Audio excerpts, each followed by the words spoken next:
வந்துட்டாயா வந்துட்டாயா, கழுவிக்கு மூக்கு வருத்த மாதிரி வந்துட்டாயா, நீ என்ன கொஞ்சம் வரச்சுக்கையா. எடப்பாடி பழனிசாமியுடைய அறிவார்ந்த பேச்சை கேட்டு யாருக்கோ தலை சுத்தி கீழே விழுந்துட்டாங்கன்னு வைங்க. இப்ப அங்கேயே ஒரு கூட்டத்துல யாரோ ஒருத்தர் மூச்சு திணறல் ஆகி மயங்கி விழுந்துட்டாரு, அல்லது திடீர்னு ஒரு மாரடை போரிக்கிறது, ஆம்புலன்ஸ் வந்து கூட்டு போகணுமா இல்லையா?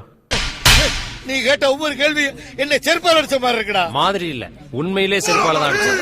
ஆளே இல்லாத இடத்துல டீ ஆத்துறது மாதிரி ஆம்புலன்ஸ்குள்ள ஆளே இல்ல. அறிவு விழுக்காடு மிக குறைவேனும் இருக்கக்கூடிய ஒரு நபர் கூட இப்படி பேச மாட்டாரு. ஏன் அப்படின்னா ஆம்புலன்ஸ் வந்து எப்பொழுதும் பேஷண்டோட மட்டுமே போகாது, பேஷண்ட்டை அழைச்சிட்டு வரதுக்கு ஆம்புலன்ஸ் போகும்.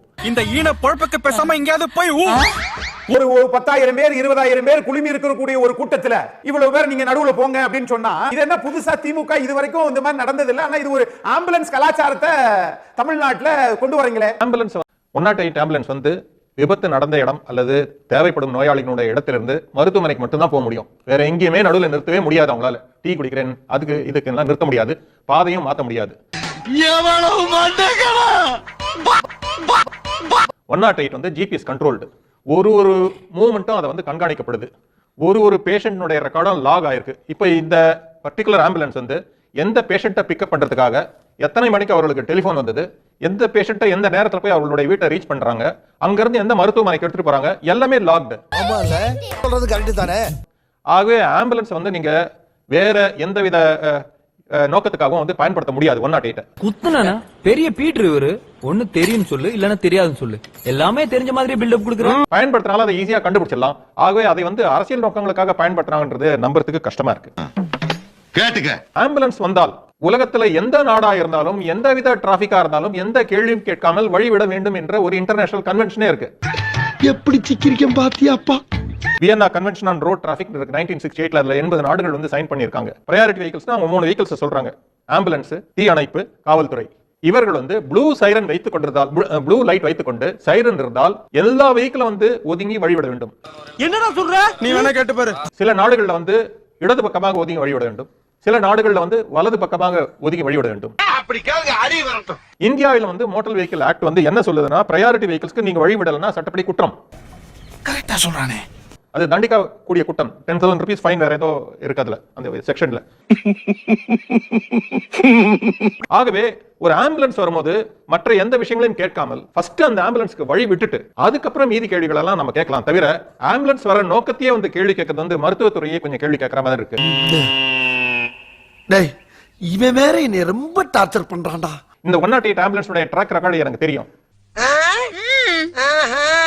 எவ்வளவு ஹார்ட் அட்டாக் பேஷண்ட்ஸ், எவ்வளவு பிரசவத்தில் இருக்கிற பெண்மணிகள், எவ்வளவு ப்ளீடிங் இன்ஜுரிஸ் இருக்கிற ரோட் டிராபிக் ஆக்சிடென்ட் பேஷண்ட்ஸ் வந்து வருஷம் ஷிஃப்ட் பண்றாங்க, எத்தனை உயிர்களை காப்பாத்துறாங்கன்றத எல்லா ரெக்கார்டும் இருக்கு. இதை எல்லாருமே பார்க்கலாம்.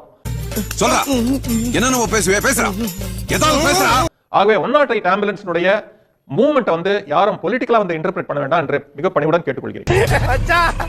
என் பக்கத்துல ஒருத்தன் தீஞ்சி போய் உட்காந்து வரான்டா வச்சு அவனை ரவுண்டு பண்ணி பார்த்தேன்னு வச்சுக்க, போகி கொளுத்துன சைக்கிள் டயர் மாதிரியே இருப்பான்டா.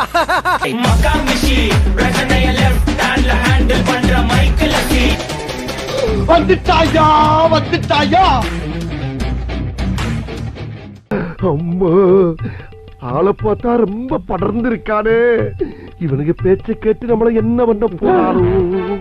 ஒரு ஆம்புலன்ஸ் வந்தா தலைவர்கள் தங்கள் பேச்சை நிறுத்திட்டு அதுக்கு அந்த நோயாளிகளை ஏத்திட்டு போறவங்களுக்கு வழி விடுங்க அப்படின்னு தொண்டர்களை அவங்கள வழி நடத்தி அவங்களுக்கு கிட்ட ஒத்துழைப்பு கேட்கிற உதவி கேட்கிற சீனை தான் இதுக்கு முன்னாடி பார்த்துருக்கோம். இது கொஞ்சம் வித்தியாசமா இருக்கு. கரெக்டா கட்டுவிட்டா. அதாவது சார் வித்தியாசமா இருக்குன்னா இந்த நடக்கிற அரசாங்கமே கொஞ்சம் வித்தியாசமா தான் நடந்துட்டு இருக்குது.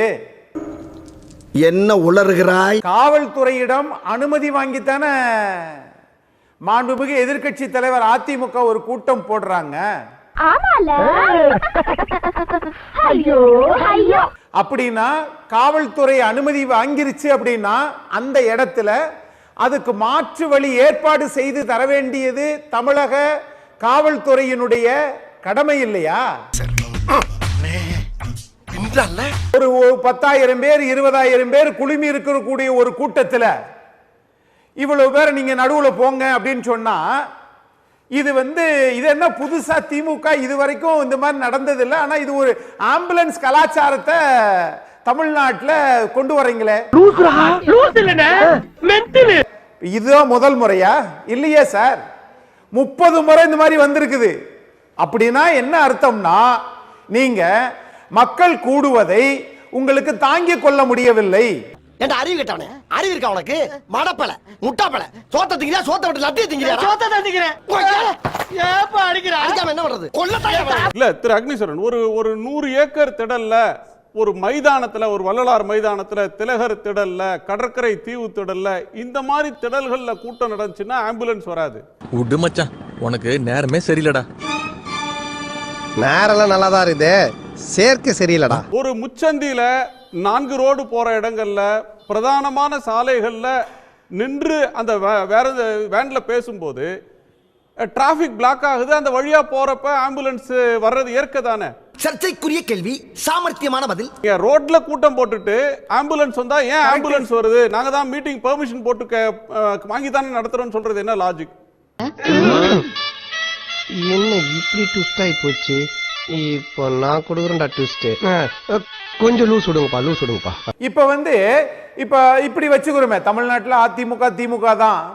இப்ப திமுக நடத்துற இடத்துல எல்லாம் யாருக்கும் மாரடைப்பே வராது, கூட்டமே இருக்காது. அப்ப அங்கெல்லாம் அரிஸ்டாட்டிலும் ஆபிரகாம் லிங்கன் தான் வந்து பேசுவாங்க.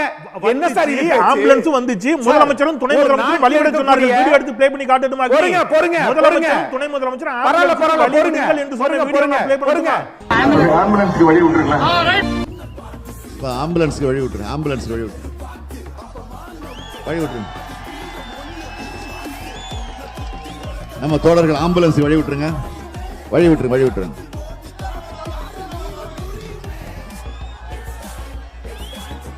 நன்றி. வழிவிட்ட அத்தனை பேருக்கு நன்றி.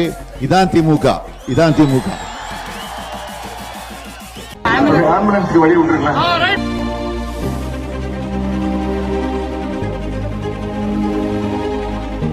இதெல்லாம் எப்படின்னு எல்லாம் தொலைநோக்கு பார்வையோட போகணும்டா. ஆமா. நீங்க எல்லாம் ஆபிரகாம் லிங்கன் தான். இப்ப பேசுறீங்கல்ல, கருத்து சொல்றீங்கல்ல, ஆபிரகாம் லிங்கன் தான். உலகம் பார்த்துக்கிட்டு தான் இருக்குது. சாமி வேற கூட்டு போங்கடா, கோவத்துல போட்டு போற தமிழன் பேசுற 1000 மடங்கு பரவாயில்லைங்க. கூட்டத்திலே யாரோ மயங்கி விழுந்தாங்க. ஆம்புலன்ஸ் எப்படி வரணும்னு சொல்லுங்க. நீங்க வெளிப்படையாக நியாயமானவர். எடப்பாடி பழனிசாமி பேசுற கூட்டத்துல ஒரு அதிமுக தொண்டரே மயங்கி விழுந்து விட்டார். ஆம்புலன்ஸ் வரலாமா வேண்டாமா? அதை சொல்லுங்க. இவ்வளவு நாளா இது தெரியாம போச்சு. மயங்கி விழுந்தாங்கன்னு யாராவது கம்ப்ளைண்ட் பண்ணாங்களா? உங்ககிட்ட விழுந்துட்டா வரக்கூடாதா? விழுந்தாங்கன்னா வரக்கூடாதா? இல்ல விழுந்துட்டா வரக்கூடாதா? என்ன பண்ணணும் அப்ப சொல்லுங்க. வராதா?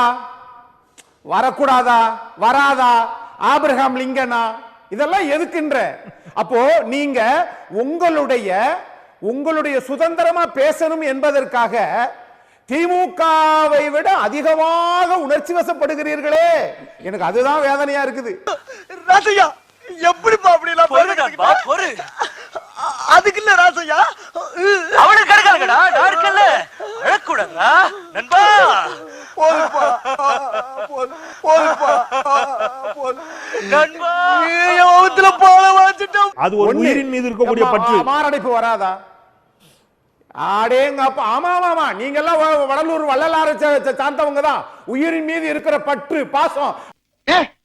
என்னடா புசுக்கு மலையாளம் பேசிவிட்ட? அப்படின்னா அந்த ஆம்புலன்ஸ் யாருமே இல்லையே. சாரி சார், நான் குறிக்கிறதுக்கு நான் வன்மையா கண்டிக்கிறேன். கொஞ்சம் சென்சிட்டிவோட பேசுங்க. நான் ஆம்புலன்ஸ் நம்பரோட பேஷண்ட் எந்த பேஷண்ட் எங்க கூட்டி போறாங்கன்னு வரைக்கும் சொல்லிருக்கேன். இல்ல அக்னி, நீங்க எடப்பாடி பழனிசாமி மாதிரி பேசாதீங்க. அக்னி, நீங்க எடப்பாடி பழனிசாமி மாதிரி பேசாதீங்க. டேய் நீ நல்லா இருக்க மாட்டடா, நல்லாவே இருக்க மாட்டடா. இல்ல அக்னி எடப்பாடி பழனிசாமி மாதிரி பேசாதீங்க. எந்த மருத்துவமனையில இருந்து எந்த மருத்துவமனைக்கு அழைத்து செல்லப்படுகிறார்கள் என்ற விவரம் வரைக்கும் அந்த பதிவா இருக்குது. நான் உன்னை அப்ப இருந்து கவனிச்சிட்டு இருக்கிறேன். உன் அட்டகாசம் தாங்க முடியல. ஒரு ஜான் இருந்துட்டு இவ்வளவு நீ பண்ற. என்ன அவ்வளவு அல்பமா நீ நினைச்சிராத. உரி கட்டி தொங்குதல்ல, அதுல இருக்கிற சட்டி இறக்கி வச்சுட்டு உன்னை உட்கார வச்சு முடிச்சிருவேன். போடா. எப்படி நீங்க ஃபேக் திருப்பி சொல்றீங்க? இருக்கட்டும். ஆளே இல்லாத இடத்துல டீ ஆத்துறது மாதிரி ஆம்புலன்ஸ்குள்ள ஆளே இல்ல. ஏன்னா உயிரை பார்த்து பெரிய மாதிரி நீங்க சவாரி போற ஆட்டோவா போறீங்க? நீங்க ஏத்திட்டு போறதுக்கு வரும்போது ஆளை ஏத்திட்டு வரதுக்கு போறீங்க. எட்டி விட்டேன்னு வச்சுக்க, நெஞ்செலும்பு மொத்தமும் நொறுங்கிடும். அதே சவாரி போற ஆட்டோவா இங்க இருந்து போகும்போது சவாரி ஏத்திட்டு போறாங்க, சவாரி ஏத்திட்டு வரதுக்கு உன்னை அசிங்கப்படுத்தினதுக்கு 6 நாள் அரசாங்க லீவே உள்ளாம் போல. அவ்வளவு பெரிய அகாடா நீ. நான் அமைதியா இருக்கேன், நீங்க பேசுங்க. ஆமா, உங்க கருத்து இல்ல, தான் அப்படி முக்கியம். நீங்க பேசாதீங்க. ஆபிரகாம் லிங்கன்ல பேசுங்க. நான் பேசதான் போறேன். நான் திருப்பி சொல்றேன், நான் எந்த ஹாஸ்பிடல்ல இருந்து எந்த மருத்துவமனைக்கு அழைத்து செல்வதற்காக என்று அத்தனை விவரத்தையும் சொன்ன பிறகு ஆள் இல்லைன்னு சொன்னீங்கன்னா என்ன அர்த்தம்? அது எனக்கு பைத்தியம் பிடிச்சு போச்சு. நான் லூசு. அரசு தரப்புல இருந்து தகவல் சொல்றதுக்கு திரு தமிழன் பிரசன்ன இருக்காருங்க. ஒரு பேஷண்ட் அழைச்சிட்டு போறதுக்காக அந்த டிரைவர் வராரு, அவர் தெளிவா சொல்றாரு கூட்டம் முடிஞ்சிடுச்சுன்னு. எதுக்கு வர மக்கள்கிட்ட கேட்டேன், கூட்டம் முடிஞ்சிடுச்சான்னு கேக்குறாங்க. ஆமா முடிஞ்சிடுச்சு, நீங்க இந்த வழியா போகாதீங்க, இந்த வழியா போங்கன்னு சொன்னாங்க. அந்த வழியா வந்தேன், ஒரு இடத்துல லாக் ஆயிட்டேன், முழுக்க வண்டி நிக்குது, என்னால அங்க போக முடியாது, ரைட்ல மட்டும் தான் போக முடியும், ரிவர்ஸ் எடுக்க முடியாது, நான் அதனால ரைட்ல போனேன்னு அவர் சொல்றாரு தெளிவா. போனவர் அடிச்சிட்டு நீங்க இவ்வளவு பேச்சு பேசினா எப்படி அக்னி? இரியா யோசிக்க அப்படியா தப்புன்னு எப்படி அடிக்கிறது? அப்ப யோசி. ஏங்க, ஆளுகிற கட்சிக்காக நீங்க இவ்வளவு பேச்சு பேசுறீங்களே, நியாயம். அப்ப தமிழன் பிரசன்ன என்ன பேசுவாரு? எனக்கு அதான் கொஞ்சம் வேதனையா இருக்குது. ஏன் அது அவரும் நியாயத்தை பேசுவார். பரவாயில்ல.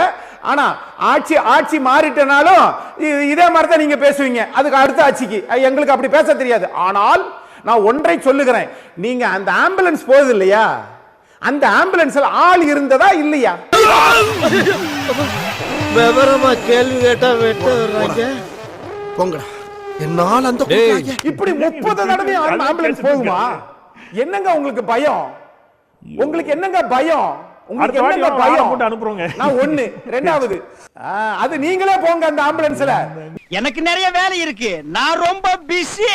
நீங்களே அப்பா எனக்கு வந்து மாரடைப்பு வந்துருச்சு, விக்கு நிறுத்துச்சு, எனக்கு இது சரியில்லை. நாளைக்கு ஈவினிங் இத பத்தி ஹோம் மினிஸ்டர் கிட்ட நான் பேசுறேன். ரொம்ப நன்றிங்கய்யா. இந்த வீடியோ உங்களுக்கு பிடிச்சிருந்தா கண்டிப்பா லைக் பண்ண மறக்காதீங்க. அப்படியே உங்க நண்பர்களுக்கும் ஷேர் பண்ணுங்க. நீங்க பண்ற ஒவ்வொரு லைக்கும் தான் இந்த வீடியோவை மற்ற நண்பர்களுக்கும் கொண்டு போய் சேர்க்கும். மறக்காம சப்ஸ்கிரைப் பண்ணுங்க. உங்க கருத்துக்களையும் கமெண்ட் பாக்ஸ்ல பதிவு பண்ணுங்க.